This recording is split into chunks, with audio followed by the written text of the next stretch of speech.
ఈ రోజు మనం ఈ ప్రపంచంలో జరిగిన మరియు జరుగుతున్న కొన్ని ప్రకృతి సంఘటనల గురించి తెలుసుకుందాం. మీరు ఇప్పటి వరకు ఇలాంటి ఆశ్చర్యపరిచే విషయాలను ఎప్పుడూ చూసుండరు. Number 1, fire tornado. మామూలుగా తుఫాన్లో ఒక సుడిగాలి వస్తేనే దాన్ని తట్టుకోవడం మన వల్ల కుదరదు. అదే సుడిగాలి ఒక మంటలా చెలరేగి పైకి లేస్తే ఎలా ఉంటుంది ఒకసారి ఆలోచించండి. వినడానికే చాలా భయంకరంగా ఉంది కదా. అవును, మీరు వింటుంది నిజం. ఇది నిజంగా జరిగిన ఒక సంఘటన. 2018లో కాలిఫోర్నియాలో ఒక అరణ్యమే దగ్ధమైపోయినట్లు ఒక వార్త అనేది ప్రపంచమంతా వినిపించింది. అది మీరు వినే ఉంటారు. ఆ సంఘటనలోనే ఈ అగ్ని సుడిగాలి అనేది ఏర్పడింది. దీని పొడవు దాదాపు 18 అడుగుల వరకు వెళ్ళింది. దీని ఉష్ణోగ్రత అనేది దాదాపుగా 93 డిగ్రీల వరకు ఉంది. ఈ సంఘటన దాదాపు గంట సేపు వరకు జరిగింది. అదృష్టవశాత్తు ఈ మంటల సుడిగాలి వల్ల ఎలాంటి ప్రాణ నష్టం కూడా జరగలేదు. Number 2, under water crop circle.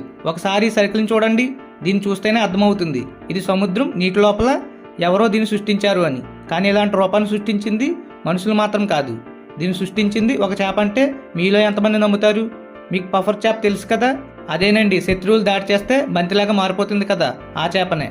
ఈ చేపలే ఇలాంటి రూపాన్ని సృష్టిస్తాయి.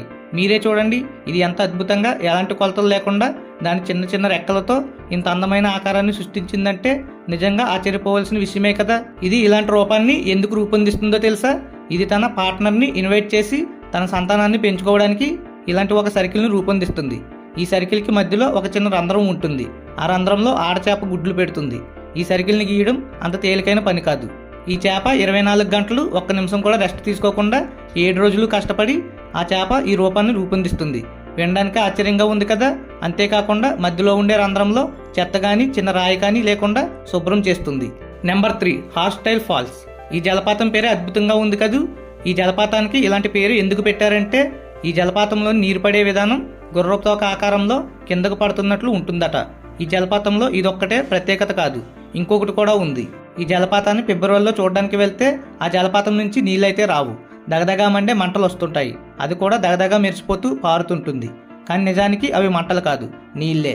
సూర్యకిరణాలు ఒక సెట్ అయిన డైరెక్షన్లో ఆ కొండ మీద పడటం వల్ల ఈ నీళ్లు మనకు బంగారపు రంగులో కనిపిస్తుంటాయి. ఈ ప్రదేశం అమెరికాలోని యోసెమిట్లో ఉంది. ఈ సంఘటన ప్రతి సంవత్సరం ఫిబ్రవరి నెలలో 7 నుంచి 10 రోజుల వరకు జరుగుతుంది. ఇక్కడికి వచ్చిన ప్రతి ఒక్కరికి ఇది బంగారపు రంగులో కనిపించదు. అక్కడ ఒక సరైన ప్లేస్ ఉంది. అక్కడ నుంచి చూసే వాళ్ళకి మాత్రమే ఇది బంగారపు రంగులో కనిపిస్తుంది. Number 4, super cells. ఇలాంటి సంఘటనలన్నీ మన దేశంలో జరగడానికి అవకాశాలే లేవు. ఇలాంటి సంఘటనలన్నీ ఎక్కువగా అమెరికాలోనే జరుగుతాయి. ఎందుకంటే అక్కడ ఎక్కువగా తుఫాన్లు సుడిగాళ్ళు వస్తుంటాయి కాబట్టి. తుఫాన్లను సుడిగాళ్ళను ఒక విభాగంలో పెట్టొచ్చు. కానీ ఈ సూపర్ సెల్స్ ప్రాణభయాన్ని చూపెడతాయి. ఎందుకంటే సహజంగా సృష్టించబడిన ఒక మేఘం, అది కూడా పెద్దగా ఒక యంత్రం లాంటిది తల మీద తిరుగుతుంటే భయం కాకుండా ఇంకేమొస్తుంది. ఈ సూపర్ సెల్స్ అనేది వచ్చిందంటే ఆ ప్రదేశంలో ఒక పెద్ద తుఫాను కానీ భారీ వర్షాలు కానీ పడే అవకాశాలు ఎక్కువగా ఉంటాయి. ఆ ప్రదేశంలో జరగబోయే ఒక పెద్ద విపత్తుకి ఇది ఒక హెచ్చరిక అని కూడా చెప్పుకోవచ్చు. Number 5, the black sun. మన దేశంలో ఇలాంటి సంఘటనలను చూస్తూనే ఉంటాం. అదేంటంటే పక్షులన్నీ కలిసి ఒకేసారి ఎగురుకుంటూ వెళ్తాయి కదా. ఇలాంటివి మన దేశంలో కూడా చూస్తూనే ఉంటాం. మన దేశంలో దాదాపుగా ఒక 15 నుంచి 20 పక్షులు ఒకేసారి ఎగురుకుంటూ వెళ్తాయి. కానీ డెన్మార్క్, ఇంగ్లాండ్ ఇలాంటి ప్రదేశాల్లో అక్కడ 5 నుంచి 10 పక్షులు ఒకేసారి ఎగరవు. అవి 500 నుంచి 1000 పక్షుల వరకు ఒకేసారి ఎగురు వెళ్తుంటాయి. ఇలాంటి సంఘటనలు చూస్తున్నప్పుడు ఏదో ఒక రాక్షసుడు మనల్ని తరుముతున్నట్లు అనిపిస్తుంటుంది. వాటి పాటికవి వెళ్తున్నప్పుడు ఎవరైనా వాటిని రాయితో కనుక కొట్టారంటే అవి వారిపైన వాంతి చేసుకోవడం, దాడి చేయడం, ఇంకా కొన్ని విచిత్రమైన పనులు చేస్తుంటాయి. ఇవి ఇలా రోజంతా ఎగరవు. కేవలం సూర్యాస్తమయ సమయంలో మాత్రమే ఇలా ఎగురుతుంటాయి. ఇలాంటి మరిన్ని వీడియోస్ కోసం నా ఛానల్ని సబ్స్క్రైబ్ చేసుకోండి. సబ్స్క్రైబ్ చేయడం మాత్రం మర్చిపోకండి. Please do subscribe.